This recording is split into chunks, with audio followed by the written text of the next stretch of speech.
नमस्कार दोस्तों, मेरे YouTube चैनल कैरियर मोटिवेशन में आपका स्वागत है। आज हम लोग इंडियन पॉलिटिकल सिस्टम, भारतीय राजनीतिक एवं संवैधानिक व्यवस्था के अंतर्गत भारत के संविधान में जो उल्लिखित अनुसूचियां हैं उसके संबंध में डिस्कशन करेंगे और जो विभिन्न संविधान संशोधनों के द्वारा अनुसूचियां 26 जनवरी 1950 के बाद जोड़ी गई हैं उन पर भी डिस्कशन करेंगे। अनुसूचियों से संबंधित सभी प्रतियोगी परीक्षाओं में प्रश्न अनिवार्य रूप से पूछे जाते हैं। एमसीक्यू में, ऑब्जेक्टिव टाइप एग्जाम में, चाहे वो पीसीएस का परीक्षा हो या सिविल सर्विसेज आईएएस की परीक्षा हो, आरओ या कोई भी प्रादेशिक परीक्षा हो, उसमें संविधान की अनुसूचियों पर अनिवार्य रूप से प्रश्न पूछे जाते हैं। ये संविधान के किसी न किसी अनुच्छेद को बेस करके प्रश्न पूछा जाता है।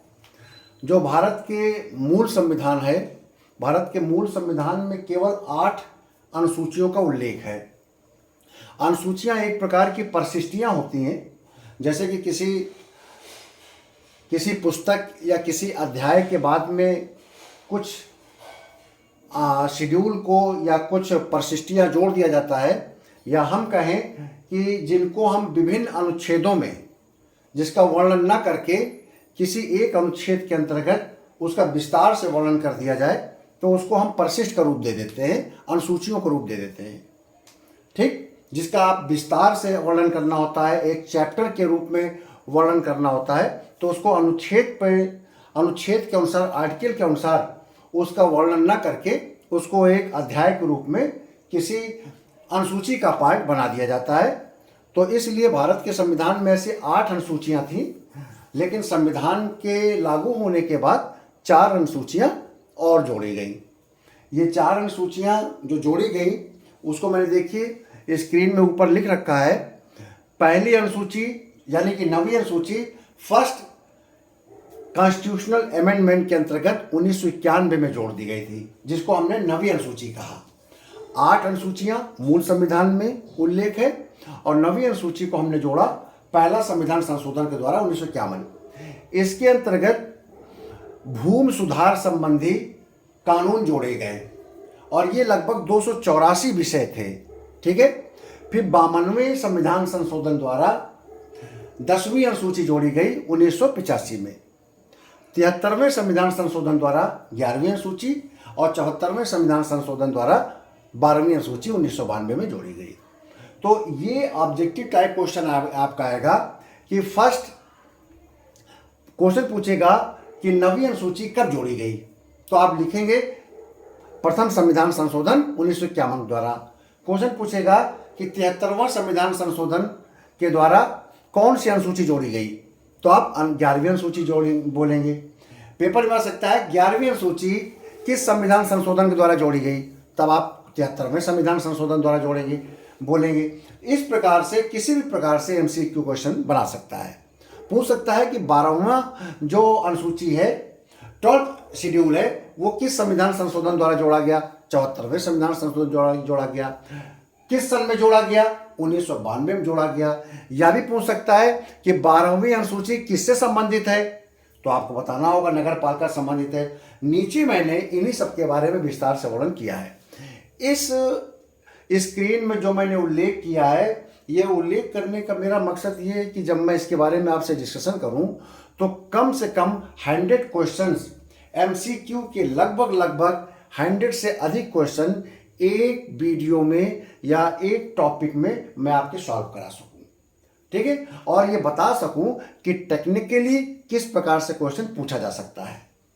क्योंकि जब आपके पास 30 से 35 वर्ष का प्रशासनिक सेवा का और प्रतियोगी परीक्षाओं का अनुभव होता है, तो आपको ये पता रहता है कि किस प्रकार से एग्जामिनर क्वेश्चन पेपर बनाता है या क्वेश्चंस तैयार करता है इंडियन पॉलिटिकल सिस्टम का। तो मैं उसी विषयों पर आकर मैं आपसे डिस्कशन कर रहा हूँ, इसलिए इसको गंभीरता से सुनिएगा।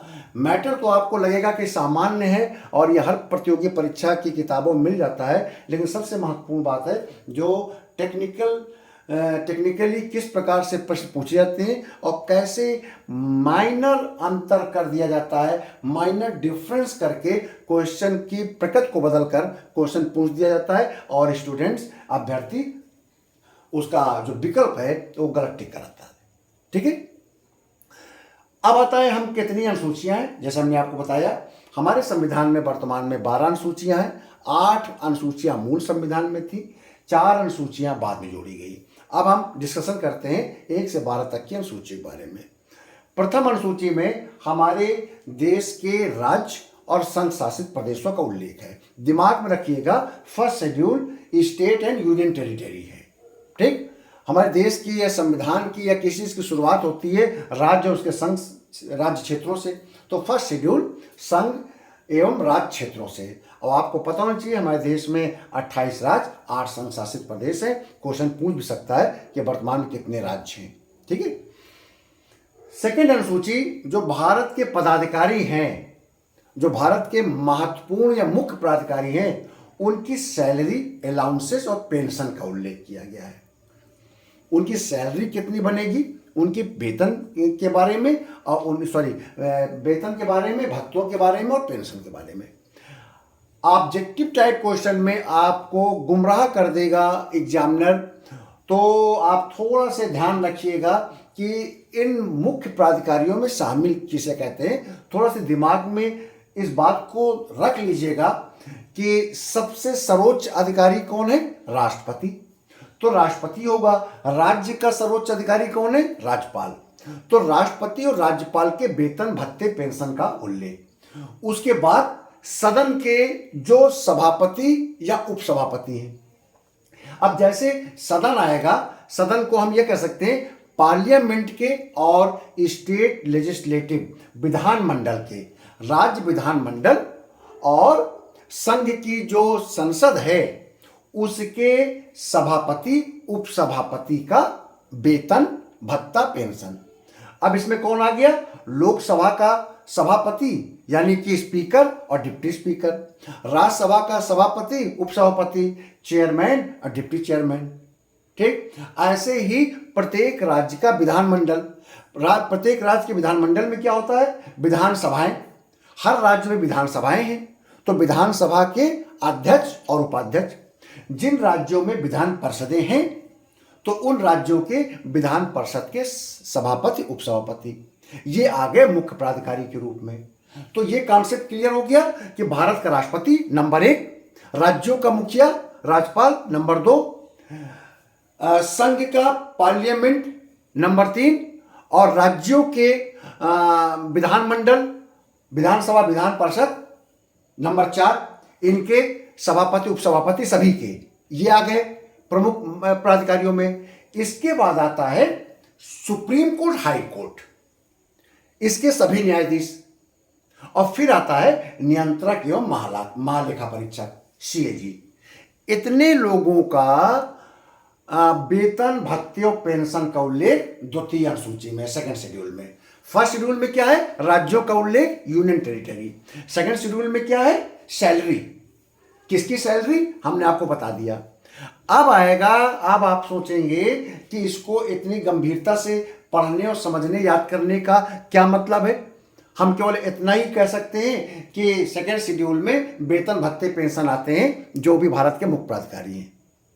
ये इसलिए आपको समझना जरूरी है, ऑब्जेक्टिव टाइप क्वेश्चन में बना देगा और इनमें से ऐसे पदाधिकारी का उल्लेख कर देगा जो द्वितीय अनुसूची में नहीं आता है और आप वहां पर पेपर में कंफ्यूज हो जाएंगे। क्योंकि आपको यह तो पता होगा कि सेकेंड शेड्यूल में मुख्य पदाधिकारियों के वेतन, भत्ते, पेंशन तो आते हैं, लेकिन यहां पर जो अधिकारियों के, पदाधिकारियों के नाम दिए गए हैं ये द्वितीय अनुसूची में हैं कि नहीं, ये आपको याद नहीं आएगा। तो इसलिए आप सेकेंड शेड्यूल को ऐसे याद रखेंगे, राष्ट्रपति संघ का और राज्यपाल प्रदेश के, पार्लियामेंट संघ की और राज्य विधानमंडल प्रदेश के, इसके जो भी सभापति, उपसभापति हैं सदन के, वो सब आ जाएंगे इसमें। और फिर सुप्रीम कोर्ट, हाई कोर्ट के सारे जजेज और फिर सीएजी। अब आप कहेंगे तो यही तो मुख्य पदाधिकारी हैं।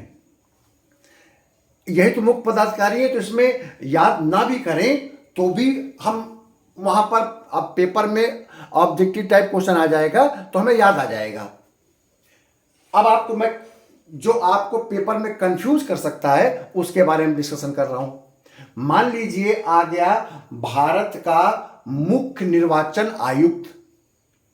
अब वहां पर पेपर में आप कंफ्यूज हो जाएंगे कि भाई सीएजी की तरह तो मुख्य निर्वाचन आयुक्त भी होता है, चीफ इलेक्शन कमिश्नर भी होता है, उसको भी उसी तरीके से हटाते हैं पद से जैसे नियंत्रक महालेखा परीक्षक को, और नियंत्रक महालेखा परीक्षक को वैसे हटाते हैं जैसे उच्चतम न्यायालय उच्च न्यायालय के न्यायाधीश को। तो कहीं ऐसा तो नहीं कि चीफ इलेक्शन कमिश्नर भी द्वितीय अनुसूची में आता हो। अब आप गलती से टिक लगा जाएंगे कि यह भी द्वितीय अनुसूची का व्यक्ति है। ध्यान रहे, द्वितीय अनुसूची में चीफ इलेक्शन कमिश्नर नहीं है, इसलिए इनको याद रखना बहुत जरूरी है। ऐसे ही बहुत से संवैधानिक पदाधिकारी होंगे जिनका उल्लेख इस द्वितीय अनुसूची में नहीं है, लेकिन पेपर में आपको कंफ्यूज कर देगा। हो सकता है कि आ जाए आपके मुख्य निर्वाचन आयुक्त के अलावा भारत का निर्वाचन आयोग के अन्य सदस्य। यह भी आ सकता है कि शेड्यूल कास्ट अनुसूचित जाति आयोग के अध्यक्ष उपाध्यक्ष, अनुसूचित जनजाति आयोग के अध्यक्ष उपाध्यक्ष। आपके दिमाग में आएगा कि ये सब तो संवैधानिक पदाधिकारी है, संविधान में उल्लेख है, हो सकता है द्वितीय अनुसूची में हो, लेकिन नहीं है। क्यों, किसका उल्लेख है? राष्ट्रपति, राज्यपाल और संसद के दोनों सदनों के सभापति उपसभापति तथा राज्य विधानमंडल के सभापति उपसभापति तथा सीएजी और सुप्रीम कोर्ट हाई कोर्ट के जजेज। तो आप इसको याद रखिए ऐसे। अब आता है तृतीय अनुसूची, थर्ड शेड्यूल। तृतीय अनुसूची में शपथ है कि किस प्रकार से ओथ लेते हैं और क्या ओथ लेते हैं। तो इसमें कौन कौन से पदाधिकारी हैं जो मैंने द्वितीय अनुसूची के बताएं, वो सारे पदाधिकारियों की शपथ के बारे में है। इसके अलावा संघ के मंत्री और सांसद सदस्य, जो सांसद हैं चाहे वो राज्यसभा का लोकसभा का हो, और जो संघ के मंत्री हैं, इनकी शपथ है तृतीय अनुसूची में। चौथी अनुसूची में राज्यसभा की सीटों का आवंटन है। हमारे जितने भी संघ शासित क्षेत्र हैं और स्टेट हैं, वहां पर अगर राज्यसभा को सीटें आवंटित की गई हैं तो उसका विवरण दिया गया है चौथी अनुसूची में। ध्यान रहे, लोकसभा की सीटों का आवंटन किसी भी अनुसूची में नहीं है। चौथी अनुसूची में केवल राज्यसभा की सीटों का आवंटन है। अगर वो कंफ्यूज कर दे तो आप ध्यान रखिएगा, राज्यसभा है, लोकसभा नहीं है। पेपर में लिख सकता है लोकसभा एवं राज्यसभा की सीटों का आवंटन, चौथी अनुसूची।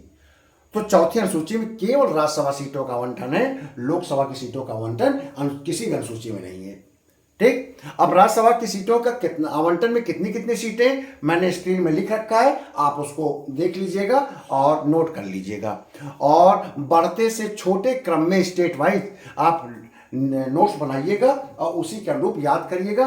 पेपर में अनिवार्य रूप से लोकसभा और राज्यसभा की सीटों का बारे में पूछ देता है। उत्तर प्रदेश में राज्यसभा की कितनी सीटें हैं, मध्य प्रदेश में लोकसभा की कितनी सीटें हैं, केरला में लोकसभा की कितनी सीटें हैं, इस प्रकार से ऑब्जेक्टिव क्वेश्चन आते हैं। तो चौथी अनुसूची क्या है? राज्यसभा में सीटें। पांचवी और छठी एक साथ याद रखिएगा।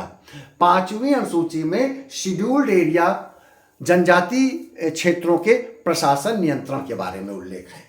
ठीक है, मतलब पांचवी अनुसूची को याद रखिएगा कि शेड्यूल्ड एरिया के एडमिनिस्ट्रेशन, और छठी अनुसूचियों में शेड्यूल्ड एरिया का एडमिनिस्ट्रेशन, शेड्यूल्ड ट्राइब्स एरिया का एडमिनिस्ट्रेशन, लेकिन इसमें राज्य का उल्लेख है। असम, मेघालय, त्रिपुरा, मिजोरम, इन 4 राज्य को रट लीजिएगा, ये छठी अनुसूची में है। और ये 4 राज्यों के अलावा जितने भी शेड्यूल्ड ट्राइबल एरिया हैं उनके बारे में प्रशासन का उल्लेख 5वीं अनुसूची में है। छठी अनुसूची में स्टेट क्लियर है। कौन से क्लियर है? असम, मेघालय, त्रिपुरा, मिजोरम, ये 4 स्टेट याद कर लीजिएगा। अभी देखिए, जो लद्दाख में एक प्रकार का प्रकरण हुआ और काफ़ी विरोध हुआ, और वहाँ पर लद्दाख की डिमांड ये है कि हमको आप छठी अनुसूची में डालिए। 4 राज्य पहले से 5वें संघ शासित प्रदेश के रूप में उसको शामिल करिए। तो छठी अनुसूची में केवल 4 राज्य हैं, असम, मेघालय, त्रिपुरा, मिजोरम। ठीक है, तो 5वां छठा शेड्यूल ट्राइब और शेड्यूल ट्राइब एरिया के एडमिनिस्ट्रेशन के बारे में। 5वीं अनुसूची में स्टेट का कोई उल्लेख नहीं है, यानी कि वो स्टेट जो असम, मेघालय, त्रिपुरा, मिजोरम में नहीं आते, वो सारे स्टेट आते हैं 5वीं अनुसूची में। और 6ठी अनुसूची में ये 4 स्टेट आएंगे और इनके ट्राइबल एरिया के एडमिनिस्ट्रेशन के बारे में। 7वीं अनुसूची में संघ सूची, राज्य सूची, समवर्ती सूची का उल्लेख है।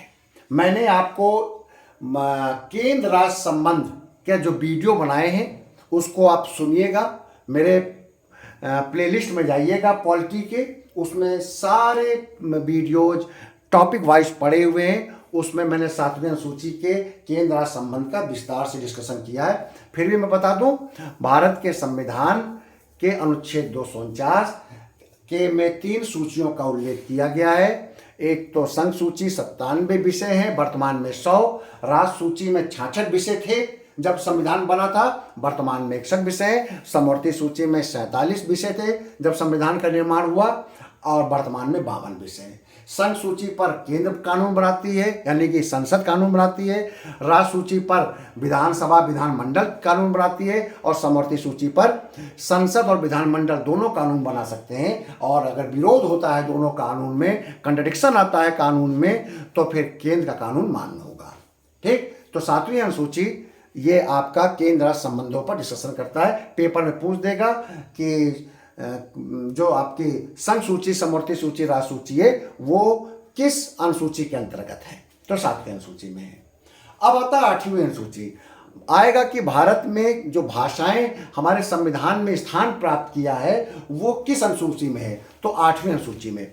8वीं अनुसूची में 22 भाषाओं का उल्लेख किया गया है।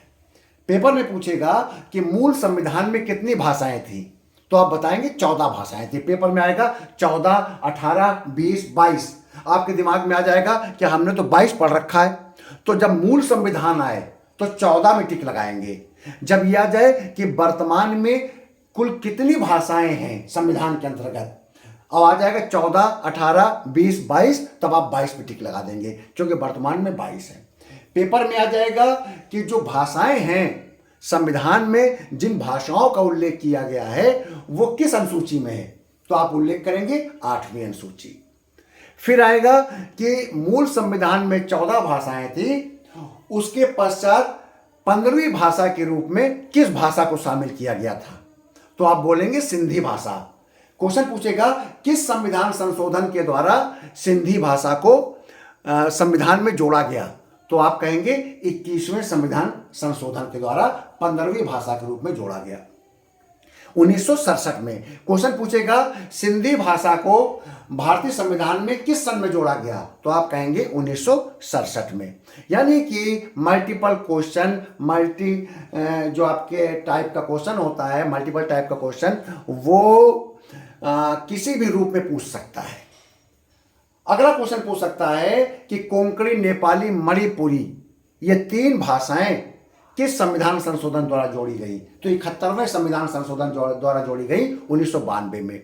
इसको क्रम से पूछ सकता है कि 1992 में 71वें संविधान संशोधन के द्वारा 3 भाषाएं जोड़ी गई, इनका सही क्रम बताइए, तो पेपर में दे देगा नेपाली, मणिपुर, कोंकणी, मणिपुर, नेपाली, कोंकणी, कोंकणी, नेपाली, मणिपुरी, और दे देगा कोंकणी, नेपाली, मणिपुरी एवं संथाली।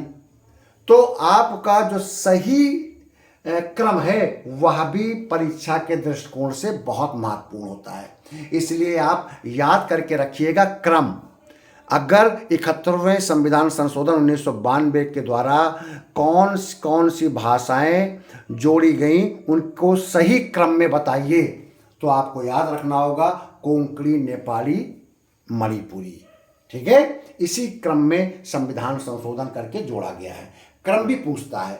और 2004 में 92वें 92nd अमेंडमेंट एक्ट के द्वारा 4 भाषाएं जोड़ी गई, संथाली, डोंगरी, मैथिली, बोडो, इसका भी क्रम पूछता है। ये मैं आपको टेक्निकली बता रहा हूँ, वही मैं उसी विषय पर बात कर रहा हूँ कि आपके लिए टॉपिक आसान हो सकता है, लेकिन क्वेश्चन कितना टेक्निकल तरीके से पूछा जाता है और कैसे पूछा जा सकता है, ये एक अनुभवी अध्यापक या वो व्यक्ति जिसके पास लंबा प्रशासनिक और प्रतियोगी परीक्षाओं का अनुभव होगा, वह इसके बारे में डिस्कशन कर पाएगा। ठीक है। तो 92nd अमेंडमेंट एक्ट के द्वारा 2004 में 4 भाषाएं जोड़ी गई, संथाली, डोंगरी, मैथिली, बोडो। इसको आप इसी क्रम में याद रखेंगे। इस प्रकार वर्तमान में 22 भाषाएं हैं जो भारतीय संविधान में जोड़ी गई। मूल संविधान में 14 भाषाएं थी। ये 14 भाषाएं कौन सी हैं, मैंने स्क्रीन में आपको लिख रखा है। जो मूल 14 भाषाएं थी वो बंगला, मराठी, उड़िया, पंजाबी, हिंदी, गुजराती, उर्दू, कन्नड़, मलयालम, संस्कृत, तमिल, असमिया, तेलुगु, कश्मीरी। ये आपकी 14 भाषाएं थी जो भारत के संविधान जो 26 जनवरी 1950 को लागू हुआ था उसमें थी। ठीक है। और 22 भाषाएं अब हो गई हैं, जो बाद में 8 भाषाएं जोड़ी गई। तो 21वें संविधान संशोधन द्वारा सिंधी, 71वें संविधान संशोधन 92 द्वारा कोंकणी, नेपाली, मणिपुर और 92वें संविधान संशोधन 2004 द्वारा संथाली, डोंगरी, मैथिली, बोडो। आप इसके नोट्स बना कर रखिएगा और याद करिएगा, पेपर में आता है। नवीं अनुसूची देश के संविधान जब लागू हुआ था देश में 26 जनवरी 1950, उसके बाद पहला अमेंडमेंट जो हुआ था संविधान का, वो 1951 में 284 विषय जोड़ दिए गए और इनको न्यायालय के परिधि से बाहर किया गया। और ये सारे कानून भूमि से संबंधित हैं।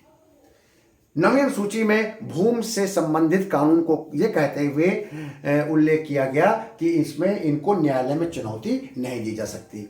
तभी संपत्ति के अधिकार को भी हमने फंडामेंटल राइट से हटाया। ठीक।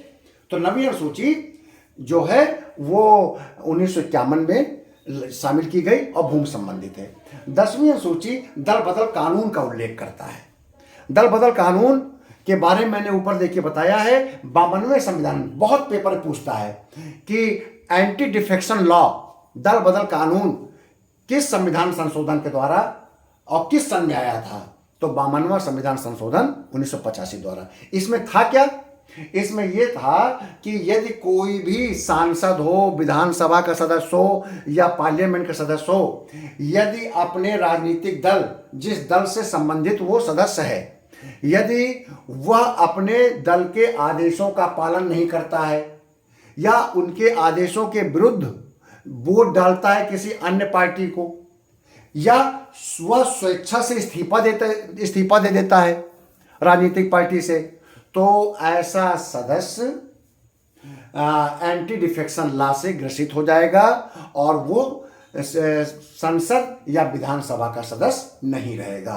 तो वे दल बदल कानून, यानी कि जब अपने राजनीतिक दल के आदेश के विरोध में काम करता है कोई भी सांसद या विधायक, और तब उस पर एंटी डिफेक्शन लॉ लागू होता है और वो दल उस सदस्य को अपने पार्टी से निकाल करके उसकी सदस्यता को निरस्त करने के लिए जिस सदन का वो सदस्य होता है उसके प्रमुख को, उसके सभापति को सूचित करता है।